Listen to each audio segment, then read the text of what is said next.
Hi hello வணக்கம் and welcome to ஜெரிஷாஸ் kitchen. இன்றைக்கி இந்த வீடியோவில் ஒரு ஸ்நாக் ரெசிபி தாங்க பார்க்க போகிறோம். உங்கள் வீட்டில் கோதுமை மாவு ரவை இருந்துச்சுன்னா கண்டிப்பாக அந்த ஸ்நாக்கை செஞ்சு பாருங்கள். வீடியோக்குள்ளே போகிறதுக்கு முன்னாடி நீங்கள் நம்ம சேனலை ஃபஸ்ட் டைம் பார்க்குறீங்கன்னா மறக்காமல் சப்ஸ்கிரைப் பண்ணிட்டு கூடவே இந்த பெல் ஐக்கானையும் கிளிக் பண்ணுங்கள். ப்ளீஸ் உங்கள் ஃப்ரெண்ட்ஸ் அண்ட் ரிலேட்டிவ்ஸ்க்கும் ஷேர் பண்ணுங்கள். இப்போ நம்ம ப்ரிப்ரேஷன் பார்க்கலாம். ஒரு மிக்ஸி ஜாரில் அரை கப் அளவுக்கு சக்கரை சேர்த்துக்கிறேன். கூட 2 ஏலக்காயை சேர்த்துக்கிறேன். இப்போ இது ரெண்டுத்தையும் சேர்த்து நம்ம அரைச்சி எடுத்துக்கலாம். அரைச்சி அந்த சர்க்கரையை ஒரு பாத்திரத்துக்கு மாற்றிக்கிறேன். இது கூட ஒரு முட்டையை உடைச்சி சேர்த்துக்கலாம். முட்டையும் சர்க்கரையும் நல்லா மிக்ஸ் ஆகணுங்க. இது கூட ஒரு விஸ்கு யூஸ் பண்ணி நல்லா இதை நல்லா கலந்துக்கலாம். நல்லா சர்க்கரையும் முட்டையும் நல்லா மிக்ஸ் ஆன பிறகு தான் நம்ம மாவு சேர்க்கணும். ஓகேங்களா? ஸோ நல்லா நான் கலந்து எடுத்துட்டேன். இப்போ இது கூட 2 கப் அளவுக்கு கோதுமை மாவு சேர்த்துக்கிறேன். இது கூட ஒரு 4 ஸ்பூன் அளவுக்கு ரவை சேர்த்துக்கலாம்.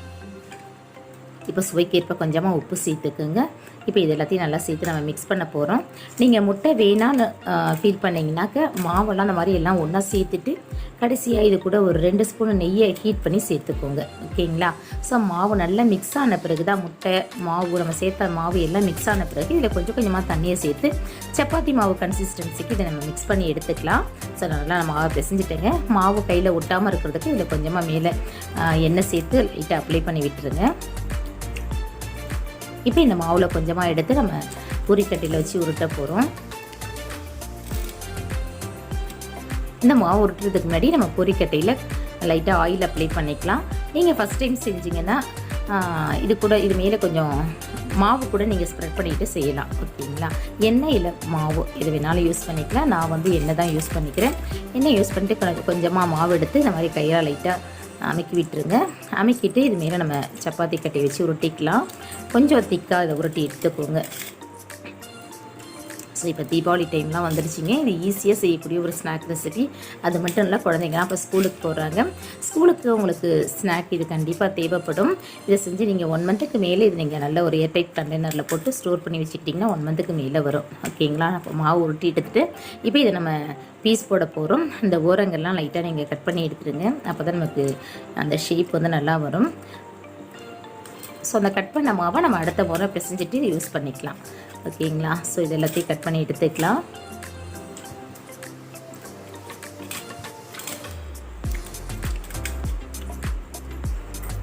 இப்போ நம்ம பீஸ் போட போகிறோம்.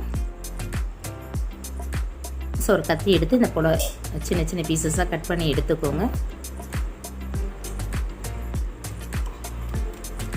கட் பண்ண அந்த பீஸை நீங்கள் திரும்பவும் ஸ்கொயராக இல்லை டைமண்ட் ஷேப்பில் கட் பண்ணிக்கலாம். நான் டைமண்ட் ஷேப்பில் தான் கட் பண்ணியிருக்கேன்.